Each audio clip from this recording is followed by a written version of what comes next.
If you have ever been in a hospital after midnight, you know the feeling. The halls are too quiet. The lights hum. And sometimes, the patients in empty rooms press the call button. These 3 stories were posted on Reddit by nurses and night shift workers from real hospitals in Ohio, Texas, and Pennsylvania. The hospitals never denied these stories. They just transferred the nurses who posted them. This is not fiction. Do not watch this in a hospital. I collected these from r No Sleep and r Creepy Stories, verified the posters worked night shift, and they all deleted their accounts within 48 hours. What you're about to hear is exactly how they wrote it. 3 hospitals. 3 night shifts that should have been normal. Story 1. Cleveland, Ohio. Cleveland Clinic. Posted by Night Shift RN_Ohio, 11 months ago. Title: Room 312 rings every night at 3:13 a.m. I have been a night nurse for 6 years. I work 7 p to 7 a on the medical surgical floor, 3rd floor isolation wing. We have 12 rooms. Room 312 is at the very end of the corridor, the isolation room with the double doors. Everyone knows not to take it unless we have to. Not because of infection control. Because of the call button. 3 years ago, before I started, an elderly woman died in room 312. Her name was Mrs. Eleanor Finch, 84, COPD, isolation for MRSA. She was a sweet lady during the day, but at night she got sundowning, very confused. She would ring the call button every 20 minutes all night long, saying she was waiting for her son. She died alone at 3:13 a.m. on a Tuesday in November. The night nurse found her cold. The call button was still pressed in her hand. After she died, they deep cleaned room 312. New mattress, new curtains. But the call button kept ringing. Every night, 3:13 a.m. exactly. The hallway outside room 312 goes completely silent before it happens. You can hear the fluorescent lights buzzing in the corridor. Then ding. Nurse station monitor lights up. Room 312 isolation. Call. The first week I ignored it. We all did. Housekeeping said it was wiring. Then I was charting at the desk at 3:12 a.m. The corridor was empty. All my patients asleep. I watched the clock hit 3:13. Ding. Room 312. I walked down that long hallway. The floor wax reflects the lights like water. Room 312 door was closed. Isolation precaution sign still on it, even though the room was empty. I put on gloves, gown, knocked. No answer. I opened the door. The room was freezing. The hospital heat was on everywhere else, but this room was ice. And the bed was not empty. There was an old woman in bed. Thin, white hair, hospital gown. She was looking right at me and smiling. She said, "Clear as day, you finally came."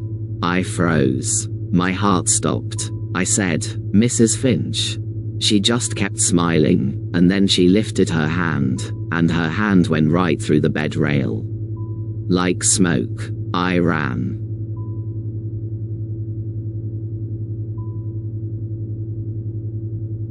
I did not turn off the light, did not close the door.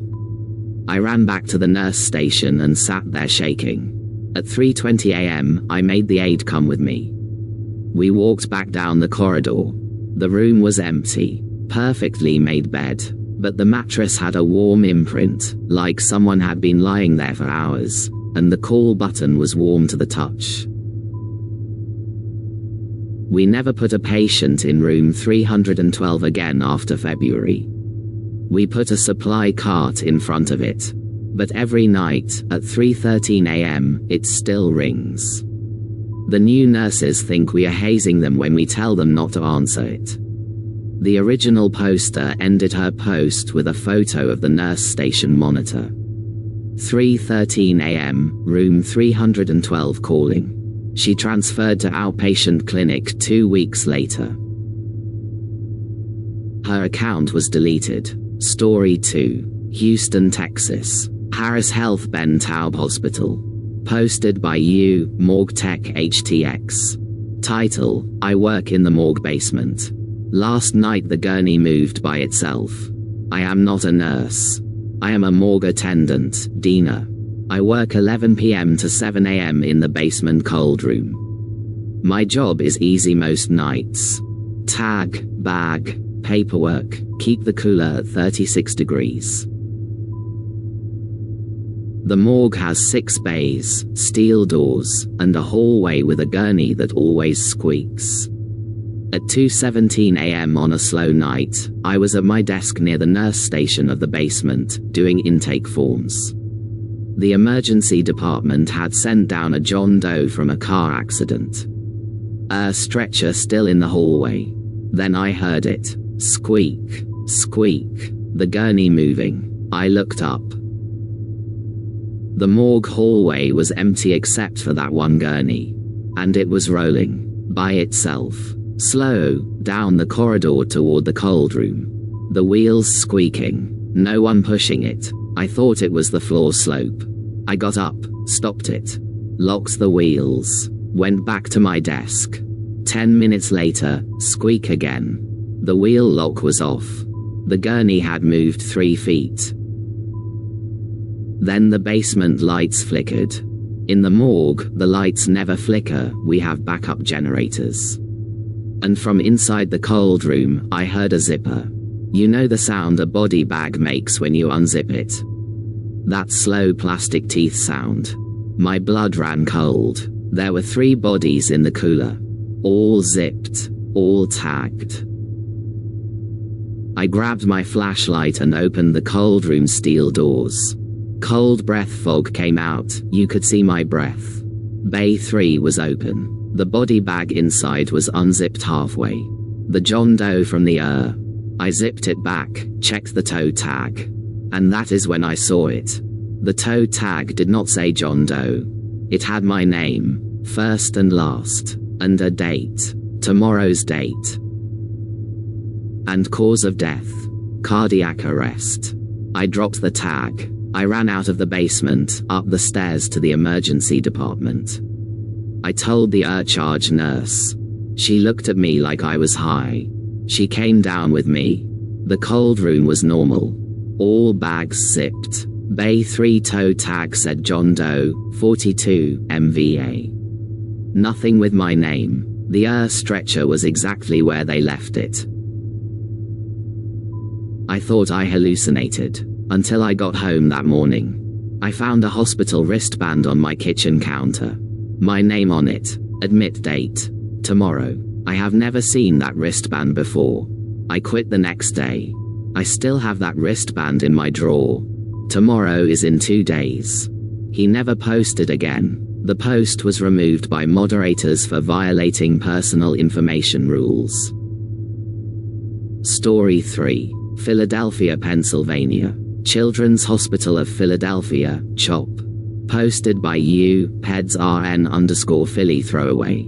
Title: The pediatrics ward has been closed for renovations for 6 months, so why do I hear kids laughing at 2 a.m? I work nights in the children's ward. Or I used to.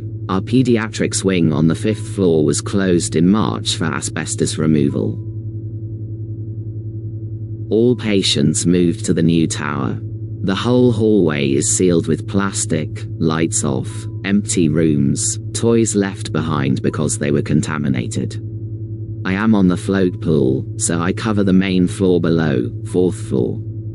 At night, I use the 5th floor nurse station desk to chart because it is quiet and no one bothers me. The elevators still go there.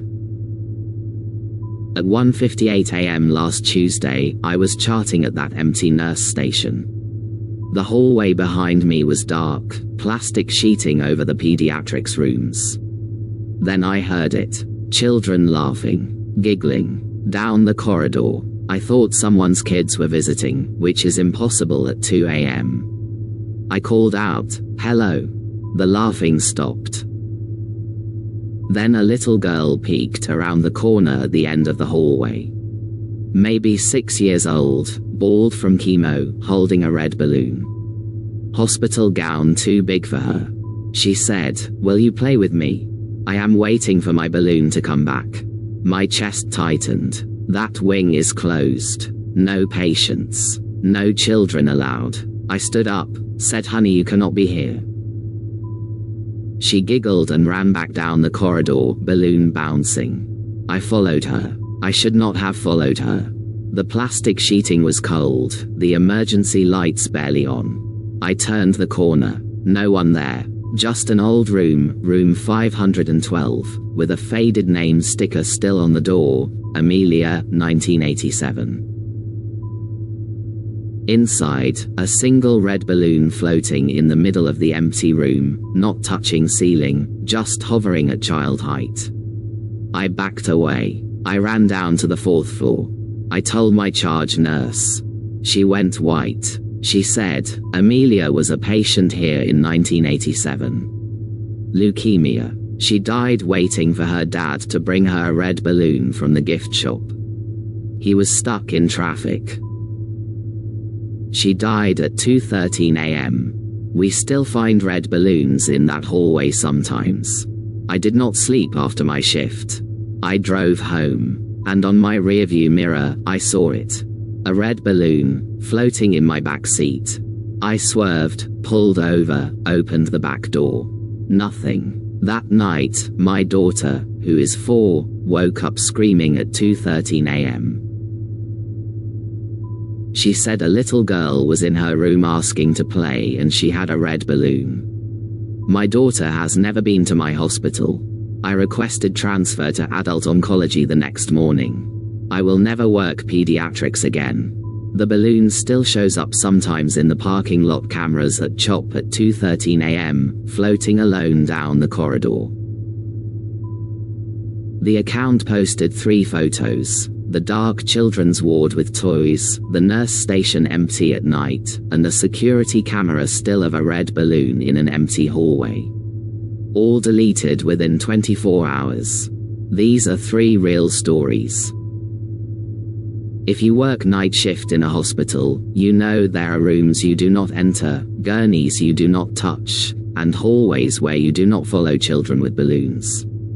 If you are watching this at night, in a hospital, and you hear a call button at 3:13 a.m., or a gurney squeaking in the basement, or a child laughing in a closed ward, do not answer. Do not look. Just chart and keep your eyes on your desk. And if you see a red balloon floating toward you in the hallway, run.